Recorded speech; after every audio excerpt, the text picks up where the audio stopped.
Om Namah Shivaya, buenos días. En un domingo tan especial como el de hoy, comenzamos un nuevo libro. La vida de Jesús, escrito por Cristina Mejía Peláez, Nirmala. Introducción. El propósito del nacimiento de Jesús. La ley que rige el nacimiento de Jesús en la tierra es la misma en todo momento y lugar. El descenso de Dios se produce para favorecer el ascenso del hombre. El objetivo de todo avatar o encarnación divina es salvar al mundo de un determinado peligro, destruir al malvado y proteger al virtuoso. Dice el Señor Krishna, donde quiera que se produzca la decadencia de la rectitud, entonces yo mismo aparezco, para proteger el bien, para destruir a quienes hacen el mal, para restablecer firmemente la rectitud. Yo nazco de tiempo en tiempo. Cuando la inequidad crece y la rectitud decrece, cuando las fuerzas contrarias a las divinas parecen ser más fuertes que éstas, cuando la palabra de Dios o los mandamientos de sus mensajeros son olvidados y desobedecidos, cuando el fanatismo religioso sigue al pie de la letra las Escrituras, aniquilando así el espíritu de éstas, es entonces cuando el Señor se encarna en la tierra para salvar al hombre y la rectitud. Al descender al plano físico, toma forma humana y recibe el nombre de Avatar. Despierta a Jesús en ti mismo y síguelo. El nacimiento de Jesús simboliza el nacimiento de un futuro brillante que fue prometido a la humanidad. Y para esto ocurra, el Espíritu de Cristo debe nacer en nuestros corazones.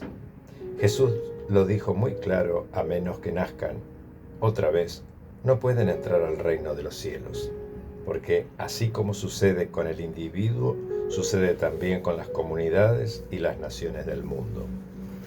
Todas las ocasiones memorables, todos los días y aniversarios sagrados tienen un mensaje y un llamado superior para aquellos que oyen y responden. Estos mensajes forman invariablemente un recordatorio de la verdadera misión y el propósito central de la vida humana. El llamado de Navidad es el llamado de un nuevo nacimiento en el Espíritu. Lo que constituye la verdadera Navidad es ese momento en que la conciencia divina que brilla a través de Jesús florece e ilumina las cavernas de tu corazón.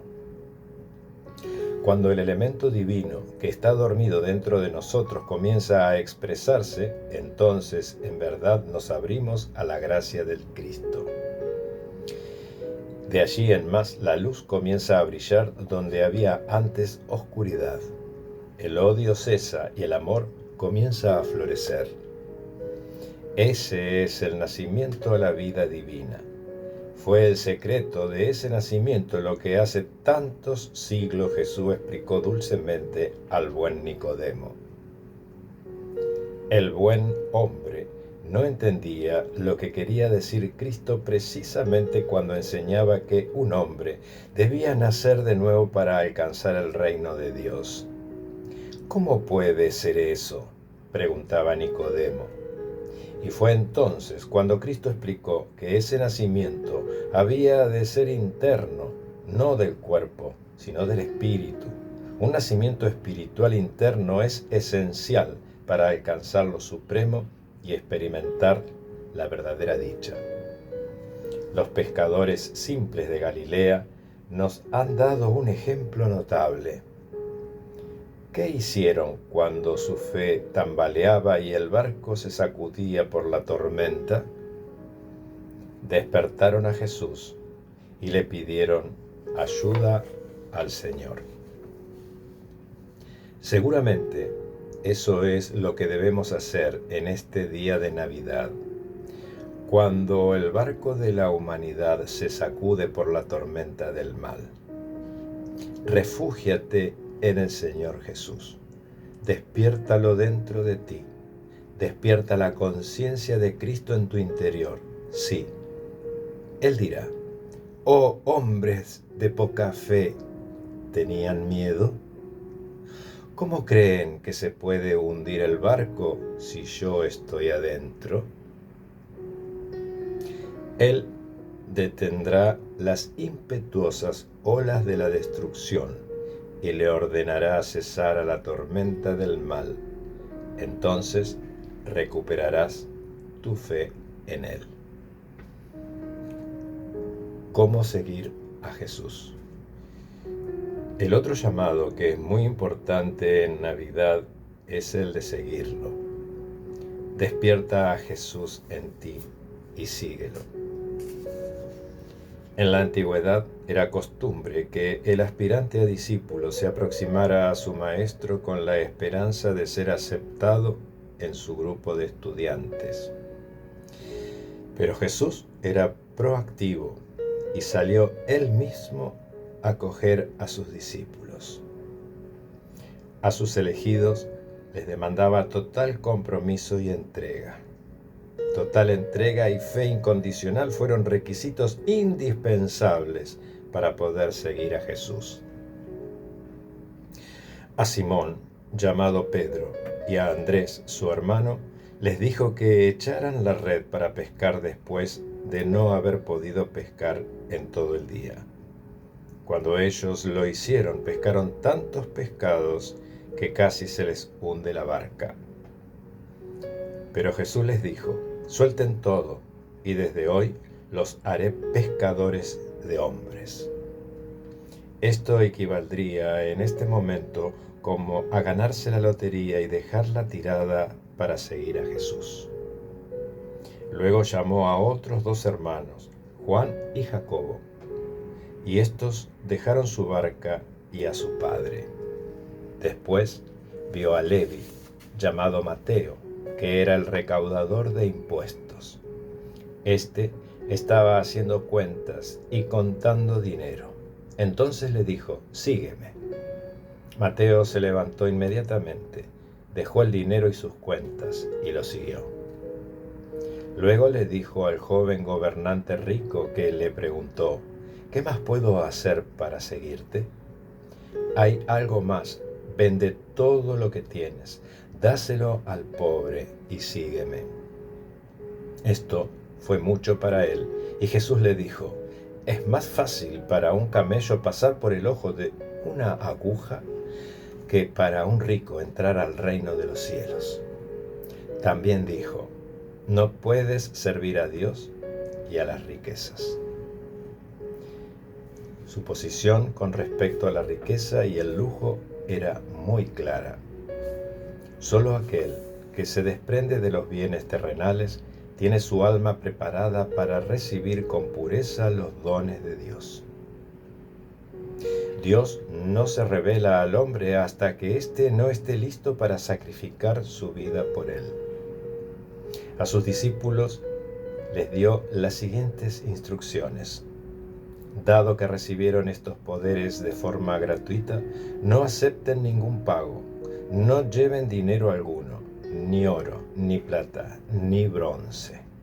No lleven siquiera una bolsa para el camino, ni un abrigo de repuesto, ni sandalias, ni bastón.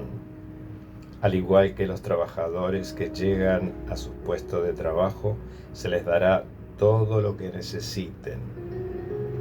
Los zorros tienen agujeros, las aves del aire tienen sus nidos, pero el Hijo del Hombre no tiene dónde apoyar su cabeza.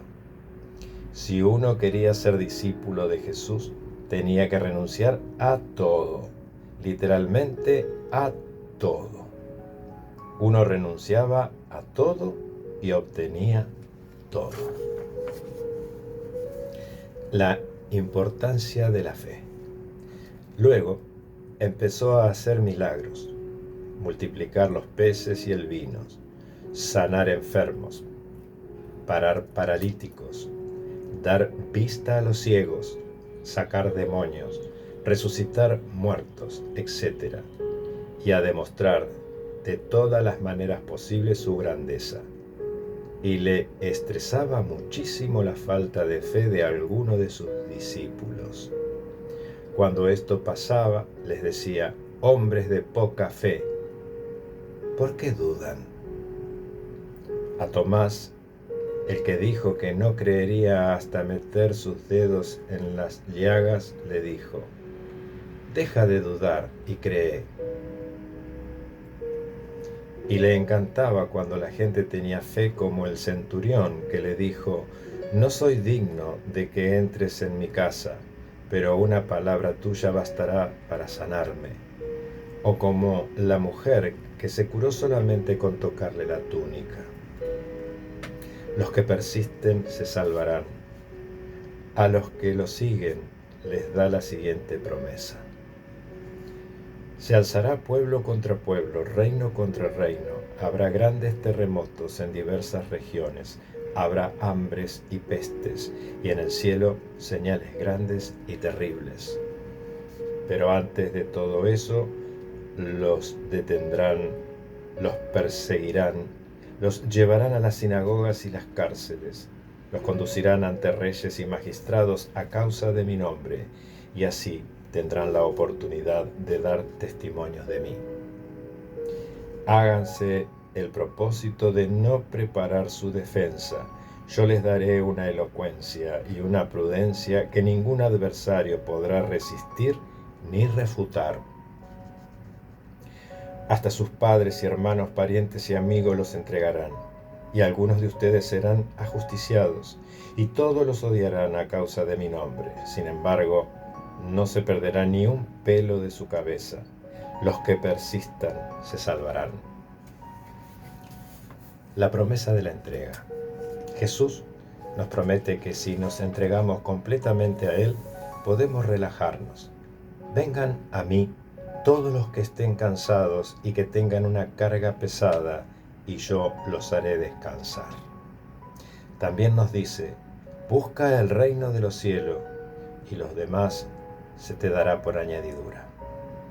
Nuestro trabajo es solo pensar intensamente en Él y solo en Él.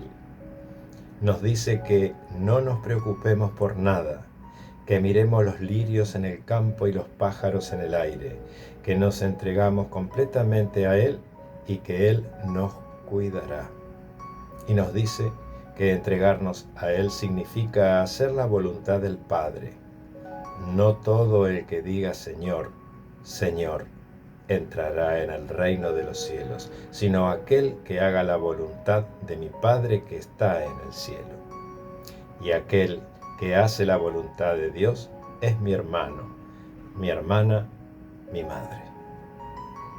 En la última página de este libro hay una oración hermosa que nos enseña cómo lograr esto. Om Namah Shivaya.